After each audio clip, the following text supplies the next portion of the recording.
மதுரை உசிலம்பட்டியை சேர்ந்தவர் காயத்ரி. இவர் அக்குபஞ்சர் மருத்துவத்தில் இளங்கலை பட்டம் முடித்து அரசு பணி ஆற்றி வருகிறார். இவர் தக்கலைப்பட்டி கிராமத்தை சேர்ந்த கவிராஜுக்கும் லண்டனில் வேலை இருக்கிறது. இவங்க 2 பேருக்கும் திருமணம் ஆயிருக்கு.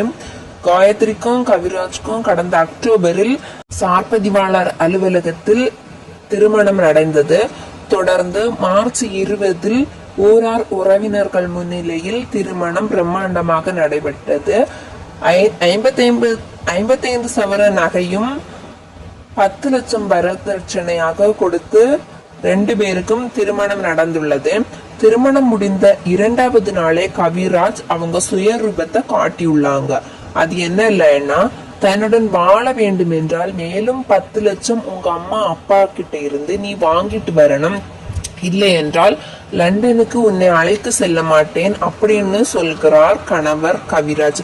அவர் தன்னை அடித்து மிரட்டியதோடு கொலை செய்ய முயன்றதாக காயத்ரி புகார் விடுத்துள்ளார். தக்கலைப்பட்டி கிராமத்துல இருந்து அவங்க அப்பா அம்மா எல்லாருமே இருக்காங்க. அலைன்ஸ் ப்ராப்பர் அரேஞ்ச் மேரேஜ் தான். 1 இயரா பேசி பேச்சுவார்த்தை பண்ணி கடைசியில கல்யாணம் பண்ணாங்க. மார்ச் 20 கல்யாணம் ஆச்சு. கல்யாணம் பண்ணி 3வது நாள் 2வது நாள்ல இருந்து வரதட்சணை கேட்டு நான் அடிச்சு கழுத்து நெரிச்சு கொலை பண்ண பார்த்து அவ்வளவு கொடுமை பண்ணாங்க. இப்போ காயத்ரி சொல்றத அவ கம்ப்ளைண்ட் கொடுத்ததுக்கு அப்புறமா காவல் நிலையத்துல புகார் எடுத்துக்கொள்ளப்படல. அது அவங்களோட பேக்ரவுண்ட்னால அவங்க தடுத்து வச்சிருக்காங்க. இப்போ இந்த பொண்ணோட நிலைமை என்ன?